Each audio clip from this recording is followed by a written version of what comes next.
Hello दोस्तों, public servant YouTube channel में पुनः आपका फिर से स्वागत है। आज मैं आप लोगों के सामने हिंदी का सेकंड ट्यूटोरियल लेक्चर लेके आया हूं जो शब्द भेद मतलब शब्द रचना पे आधारित है। आज हम शब्द के बारे में समझेंगे कि शब्द के भेद कौन कौन से होते हैं और कैसे कैसे प्रश्न हमको परीक्षा में पूछे जाएंगे। ठीक है, तो देखिए सबसे पहले जो फ्लो डायग्राम आपको दिखाई दे रहा होगा, इसमें अर्थ की दृष्टि से, उत्पत्ति की दृष्टि से, ठीक है, रचना की दृष्टि से और प्रयोग की दृष्टि से चार आधार पे हम शब्दों को विभाजित करते हैं। रचना के आधार पे जो मैंने लिखा है, रचना के आधार पे इसको बनावट के आधार पे भी कहते हैं। ठीक है, अर्थ के आधार पे सार्थक और निरर्थक। ठीक है, सार्थक निरर्थक का मतलब होता है जिसका कोई अर्थ न निकले।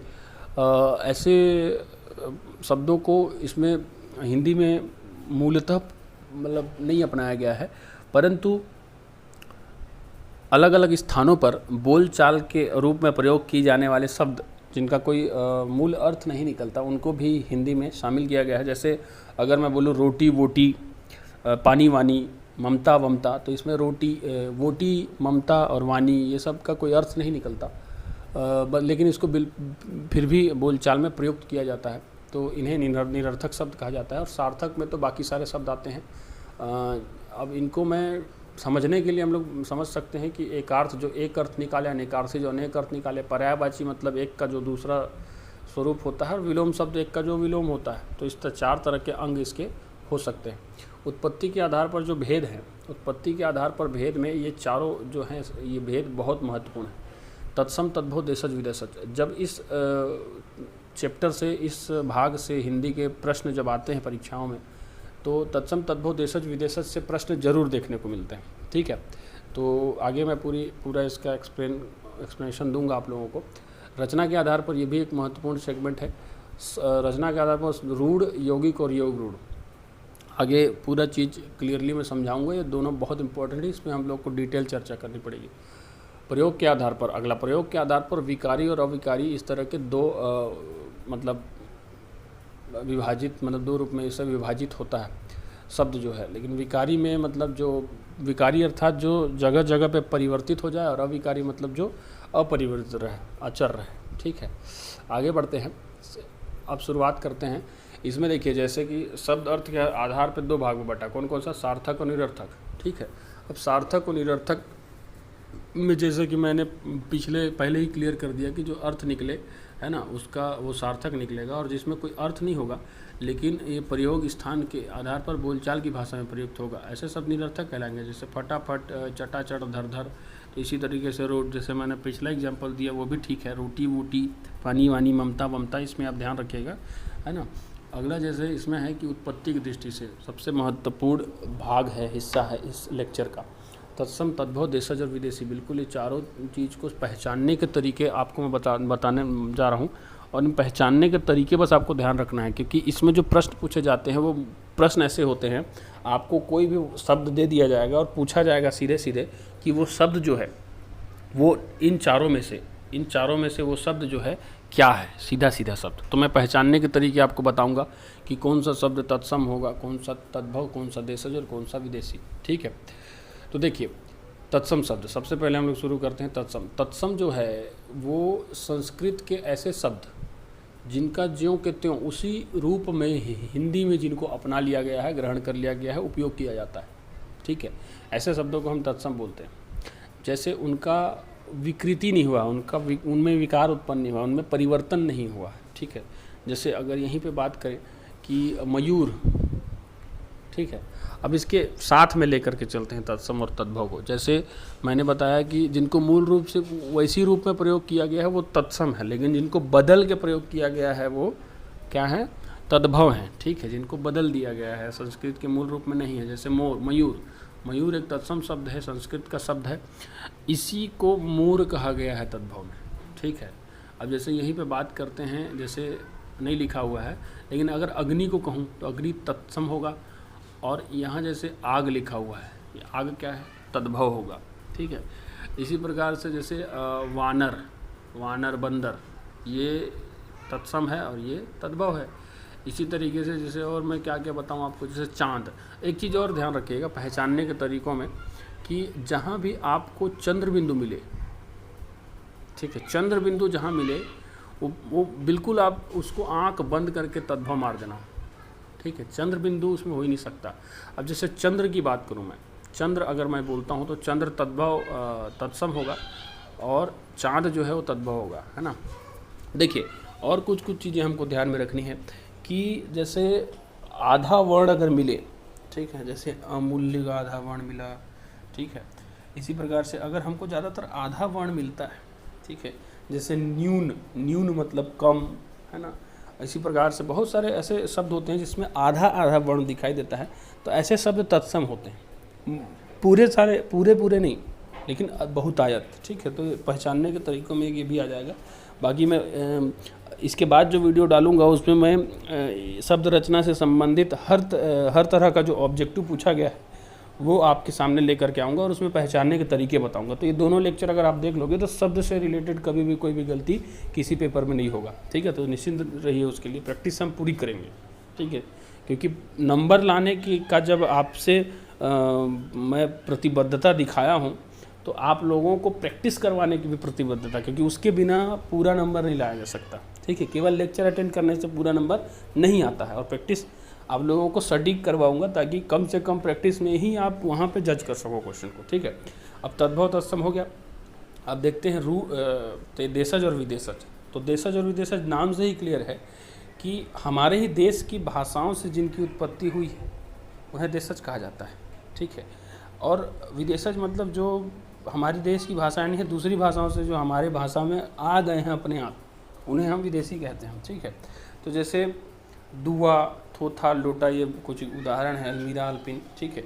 अब देखिए यहाँ पे पहचानने वाली जो बात है, तो देशज शब्द जैसे खटपट, खटिया, जैसे हमारे जो एरिया में थोरहा मतलब छत्तीसगढ़ी में भी कुछ शब्द ऐसे हैं जो केवल छत्तीसगढ़ी में प्रयुक्त होते हैं। तो मतलब कुल मिला के जो बोलियाँ हैं, भारत की जो बोलियाँ हैं, उन बोलियों में जैसे हम लोग बात करें तो भारत की बोलियों के जो शब्द हैं उन शब्दों को हम लोग देशज कहेंगे, ठीक है, जिनको भाई बोलचाल में प्रयुक्त किया जाता है। और विदेशी वो कहेंगे जो भारत की भाषाएं, भारत की बोलियां नहीं हैं, ठीक है। जैसे जो अंग्रेजी से आया जो विदेशी, तो विदेशज को पहचानने के तरीके, देशज अपने आप पहचान में आ जाता है, विदेशज को पहचानने के तरीके अगले स्लाइड में है। देखिए ये जो स्लाइड है इसको आप स्क्रीनशॉट लीजिए। सबसे पहले तो आप इसको स्क्रीनशॉट लीजिएगा और स्क्रीनशॉट लेने के बाद इतने ही मैंने लिस्ट बनाया है, इतने ही आप याद कीजिएगा। प्रश्न पूछा जाता है कि निम्नलिखित में से कौन सा शब्द विदेशी भाषा से आया है, पहले तरह का प्रश्न।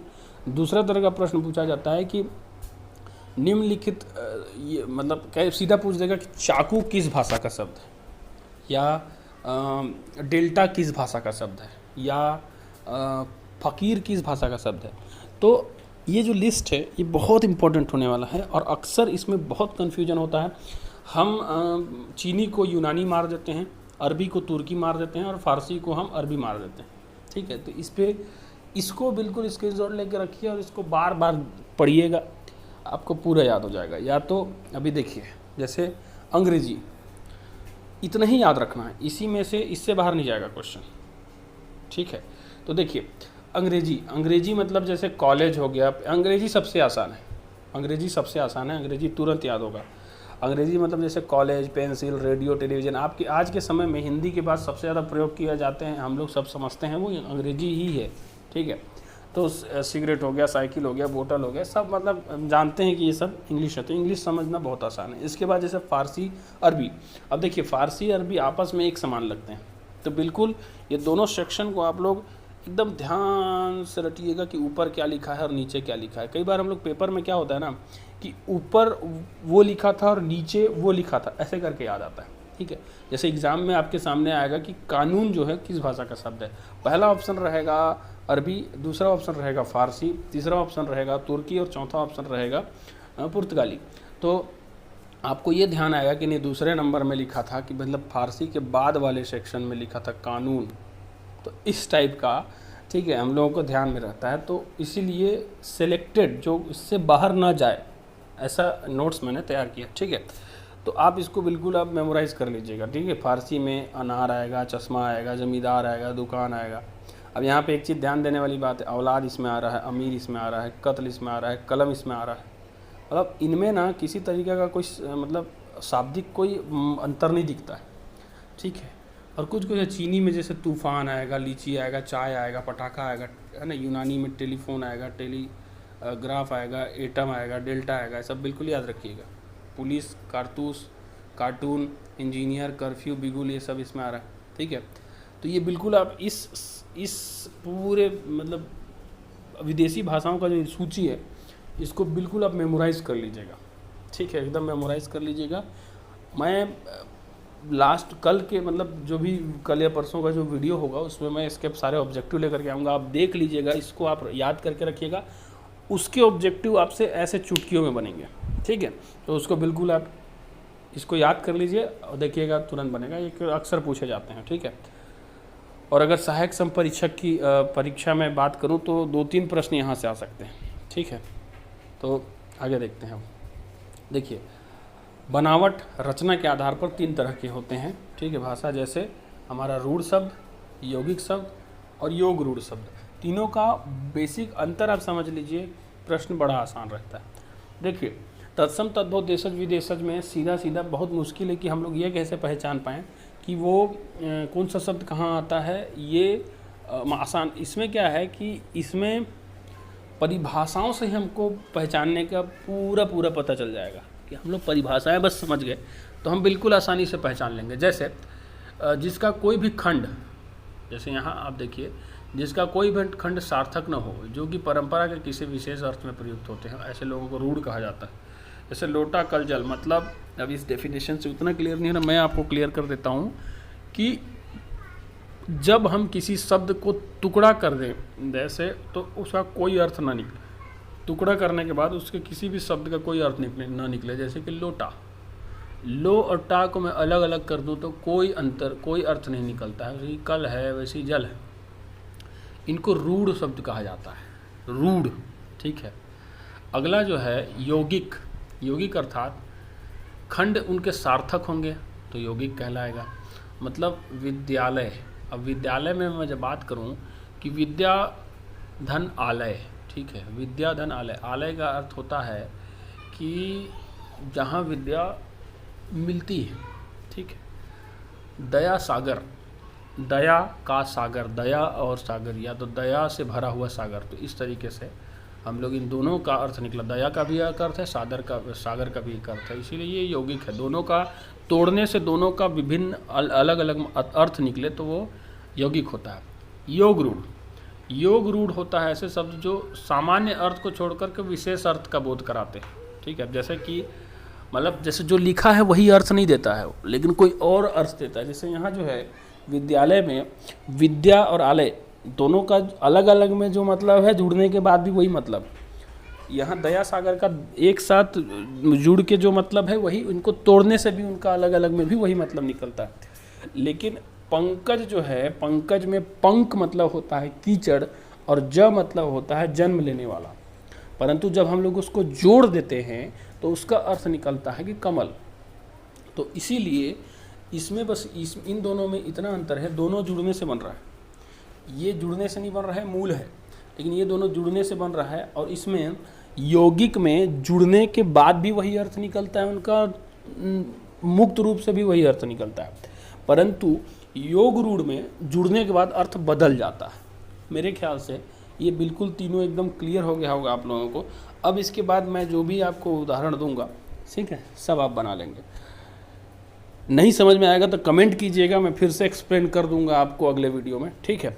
अब आगे हम लोग बढ़ते हैं और अगले बार जब ऑब्जेक्टिव लेकर के आऊँगा तो मैं इसके सारे ऑब्जेक्टिव लेकर के आऊँगा, बिल्कुल क्रिस्टल क्लियर हो जाएगा, ठीक है। तो निश्चिंत रहिएगा, आगे बढ़ते हैं। देखिए, अब जैसे मैं प्रयोग के आधार पर आप लोगों को बताया था कि 2 प्रकार हैं, एक है विकारी और दूसरा है अविकारी, ठीक है। लेकिन विकारी और अविकारी में हम लोग डिवाइडेशन करते हैं कि कौन बदलता है और कौन नहीं बदलता है, ठीक है। तो जैसे विकारी शब्द जो बदल जाता है, जैसे कौन कौन सा बदलता है, संज्ञा, सर्वनाम और विशेषण और क्रिया। संज्ञा, सर्वनाम, विशेषण और क्रिया ये चारों बदल जाते हैं। संज्ञा, सर्वनाम, विशेषण और क्रिया ये चारों बदल जाते हैं। इसके अलावा विशेषण और समुच्चय बोधक, संबंध बोधक और विस्मयादि बोधक ये 4 तरह के लोग नहीं बदलते। देखिए इस 8 तरह के ना मतलब शब्द के 8 भेद हैं प्रयोग के आधार पर। इन 8 भेदों को ही 2 अलग अलग भेद में बांटा गया। तो 8 भेद में क्या क्या है? संज्ञा, सर्वनाम, विशेषण, क्रिया, क्रिया विशेषण, संबंध बोधक, समुच्चय बोधक और विस्मयादि बोधक। ठीक है, इन 8 प्रकार को 2 भागों में बांटा गया। अब अगला जो मेरा वीडियो होगा वो संज्ञा और सर्वनाम पे होगा। ये दोनों मिला करके एक वीडियो बनेगा। तो अगला वीडियो जो होगा संज्ञा और सर्वनाम पे होगा। ये विकारी शब्द, ये शब्द जो हैं प्रयोग के आधार पर बढ़ते हैं। ठीक है, और ये विकारी शब्द होते हैं। ध्यान रखिएगा इनमें जो ये शुरुआत के 4 जो हैं, है ना, इसमें जो शुरुआत के 4 हैं ये चारों जो हैं ये चारों विकारी होते हैं। ठीक है, ये चारों क्या हैं? ये चारों विकारी हैं और बाकी जो बचे चारों हैं वो अविकारी। तो हम लोगों को बस इतना ध्यान में रखना है कि कौन से शब्द विकारी है और कौन से नहीं। उदाहरण से एक बार समझ लेते हैं। जैसे कुत्ता, कुत्ता एक संज्ञा है, ये कुत्तों में बदल जाता है। उसी प्रकार से मैं जो है वो मुझे में बदल जाता है, हमें में बदल जाता है। अच्छा जो है अच्छे में बदल जाता है ना। तो इस तरीके से संज्ञा, सर्वनाम, विशेषण और क्रिया ये चारों जगह जगह पे अपना शब्द बदल लेते हैं, इसीलिए इन्हें विकारी कहा जाता है। अविकारी बाकी कहलाते हैं जो नहीं बदलते हैं। विशेषण कहीं नहीं बदलता है। ठीक है, विशेषण मतलब विशेषता बताने वाला जो शब्द होता है वो कहीं नहीं बदलता है। विशेषण क्या होता है मैं आगे आपको समझा दूंगा क्लियरली, अगले वीडियो में सारा चीज़ समझ में आ जाएगा। ठीक है, तो ये शब्द भेद का पूरा सेक्शन था दोस्तों। आज का जो वीडियो था वो थोड़ा शॉर्ट था, लेकिन इस शॉर्ट वीडियो में आप लोगों को मैं पूरा समझाने का पूरा प्रयास किया हूँ। अगर ज़्यादा चीज़ समझ में आ गया होगा तो ठीक बात है, अगर नहीं आया होगा तो आप कमेंट करके बताइएगा कि कुछ समझ में नहीं आया है। मैं अगला जो वीडियो बनाऊंगा इसका ऑब्जेक्टिव लेकर के आऊँगा। उस ऑब्जेक्टिव बताने के साथ साथ जो डाउट्स आपके मेरे को कमेंट में मिलेंगे वो मैं पूरा एक्सप्लेन कर दूँगा। ठीक है, तो आगे सारे वीडियोस देखने के लिए और नोटिफिकेशन पाने के लिए सब्सक्राइब कीजिए पब्लिक सर्वेंट चैनल को और बेल आइकन दबा दीजिए। बहुत बहुत धन्यवाद। जय हिंद।